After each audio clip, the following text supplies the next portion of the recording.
bahwa kebijakan lockdown baik di tingkat nasional maupun di tingkat daerah adalah kebijakan pemerintah pusat. Kebijakan ini tidak boleh diambil oleh pemerintah daerah.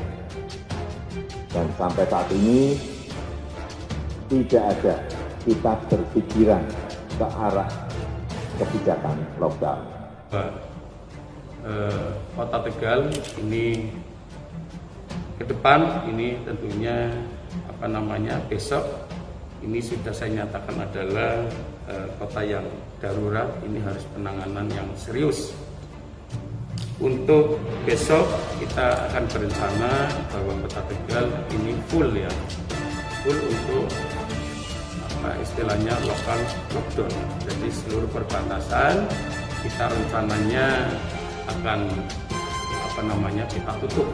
Ini adalah pilihan yang sangat pahit. Saya pribadi dilematis. Bahkan kalau saya bisa suruh memilih, lebih baik saya dibenci daripada maut menjemput mereka. Dibatasi secara ekstrim. Apa sih tujuannya? Tujuannya mengirimkan pesan kejut kepada seluruh penduduk Jakarta bahwa kita berhadapan dengan kondisi ekstrim. Jadi ketika orang antri panjang baru sadar, oh iya, COVID-19 itu bukan fenomena di WA yang jauh sana. Ini ada di depan mata kita. Kalau kita tidak mengirimkan pesan efek kejut, ini penduduk di kota ini masih tenang-tenang saja. Yang tidak tenang itu siapa yang menyadari ini? Petugas medis. Ini kita ketemu situasi yang ekstrim, Bapak Ibu.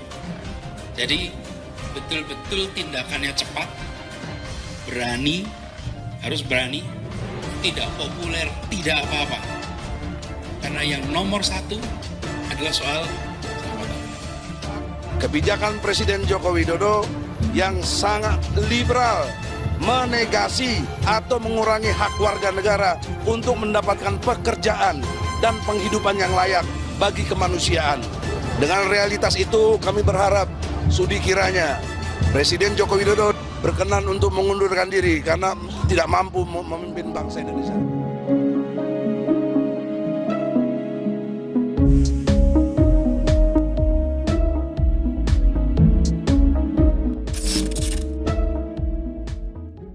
Bahwa kebijakan lockdown baik di tingkat nasional maupun di tingkat daerah adalah kebijakan pemerintah pusat.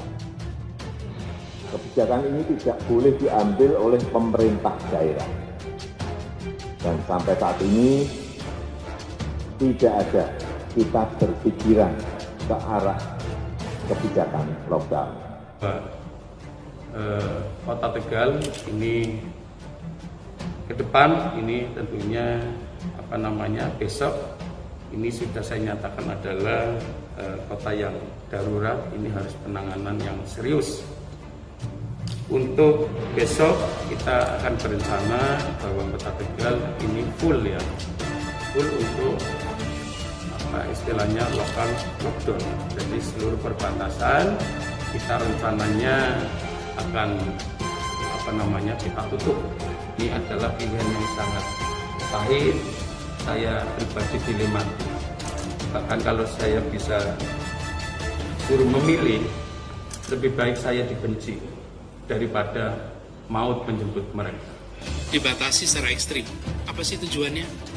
Tujuannya mengirimkan pesan kejut kepada seluruh penduduk Jakarta bahwa kita berhadapan dengan kondisi ekstrim. Jadi ketika orang antri panjang baru sadar, oh iya, COVID-19 itu bukan fenomena di WA yang jauh sana. Ini ada di depan mata kita. Kalau kita tidak mengirimkan pesan efek kejut, ini penduduk di kota ini masih tenang-tenang saja. Yang tidak tenang itu siapa yang menyadari ini? Petugas medis. Ini kita ketemu situasi yang ekstrim, Bapak Ibu. Jadi betul-betul tindakannya cepat, berani, harus berani, tidak populer, tidak apa-apa. Karena yang nomor satu adalah soal keselamatan. Kebijakan Presiden Joko Widodo yang sangat liberal menegasi atau mengurangi hak warga negara untuk mendapatkan pekerjaan dan penghidupan yang layak bagi kemanusiaan.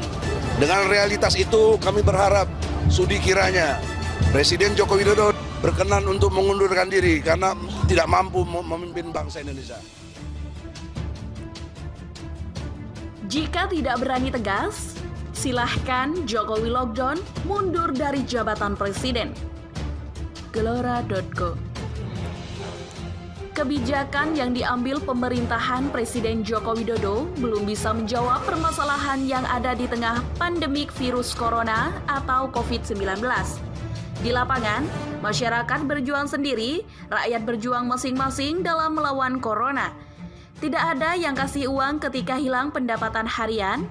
Melihat kondisi yang semakin mencemaskan dan sulit, Ketua Umum Gerakan Muda Gema Nasional Eko Saputra berkirim surat kepada Kepala Negara.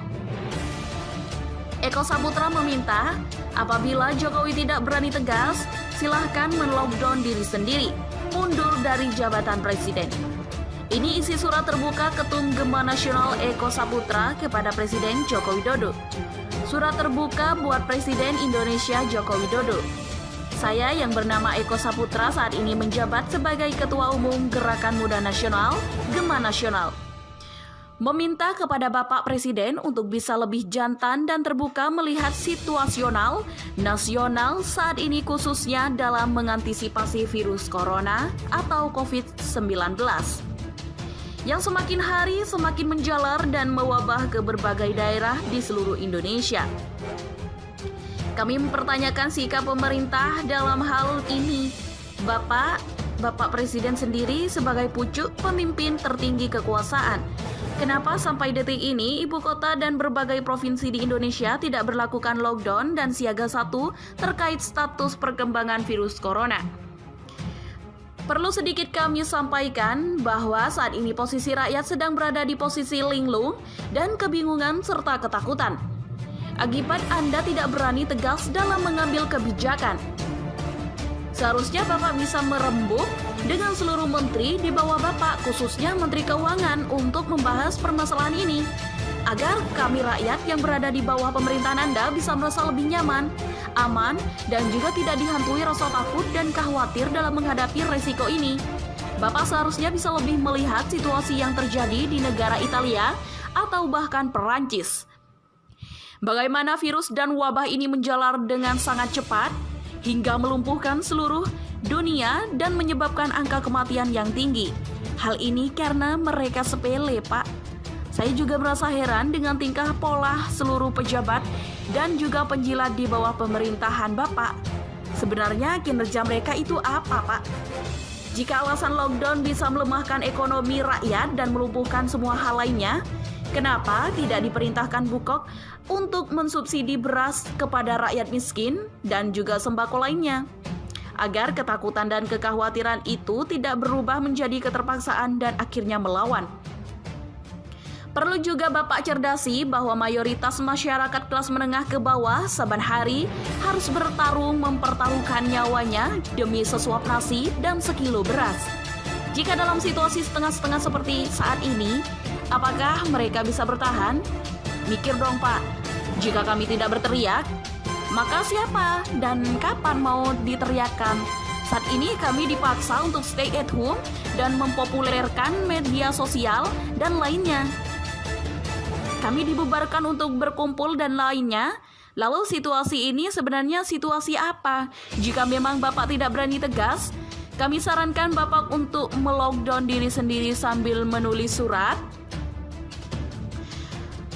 pengunduran diri Bapak dari jabatan sebagai presiden. Saya akan instruksikan kepada seluruh anggota saya untuk terus bergerak dan mengumpulkan donasi untuk membantu semua elemen kelas menengah ke bawah. Lalu apa sebenarnya kinerja pemerintah? Bullshit. Dengan semua omong kosong yang setiap hari kalian paparkan itu, karena sesungguhnya yang mati itu banyak dari kalangan rakyat. Lalu saat rakyat yang mati, apakah mayatnya juga diperlakukan dengan cara manusiawi seperti mayat pejabat? Katanya Indonesia negara kaya, tapi kenapa tidak sanggup beli alat untuk deteksi virus? Katanya negara kita makmur dan hebat, Lalu kenapa virus corona seakan dibiarkan tanpa berani diambil sikap tegas? Selanjutnya, Natalius Pigai, kalau saya Presiden Jokowi, sudah pasti mundur demi bangsa dan negara. Kebijakan Amerika Serikat yang menarik warga negaranya, khususnya dan berusia di bawah 21 tahun dari Indonesia harus menjadi perhatian serius. Penarikan WNAS dari Indonesia itu terkait lonjakan penyebaran virus corona atau COVID-19 yang sudah tembus angka 1024 kasus positif infeksi. Aktivitas hak asasi manusia HAM, Natalius Pigai menyebut kebijakan Amerika Serikat adalah tanda bahwa data yang dimiliki Indonesia diragukan dunia. Depok saja diawasi 131 orang. Kalau 514 kabupaten atau kota, dunia ragu akan pemerintah hari ini, ujar Pigai di akun Twitter pribadinya. Pandemi COVID-19 di Indonesia yang gagal dicegah, kata Pigai, mengakibatkan semakin tidak jelasnya pertumbuhan ekonomi. Seandainya dia adalah Presiden Joko Widodo, Pigai mengaku memilih mundur demi keselamatan negara di tengah pandemi COVID-19. Ekonomi morat-marit, kalau saya Presiden, sudah pasti mundur demi bangsa dan negara, pungkasnya. Penarikan WNAS dari Indonesia itu terkait lonjakan penyebaran virus corona atau COVID-19 yang sudah tembus angka 1024 kasus positif infeksi. Aktivitas hak asasi manusia HAM, Natalius Pigai menyebut kebijakan Amerika Serikat adalah tanda bahwa data yang dimiliki Indonesia diragukan dunia. Depok saja diawasi 131 orang. Kalau 514 kabupaten atau kota, dunia ragu akan pemerintah hari ini, ujar Pigai di akun Twitter pribadinya. Pandemi COVID-19 di Indonesia yang gagal dicegah, kata Pigai, mengakibatkan semakin tidak jelasnya pertumbuhan ekonomi. Seandainya dia adalah Presiden Joko Widodo, Pigai mengaku memilih mundur demi keselamatan negara di tengah pandemi COVID-19. Ekonomi morat-marit, kalau saya Presiden, sudah pasti mundur demi bangsa dan negara, pungkasnya.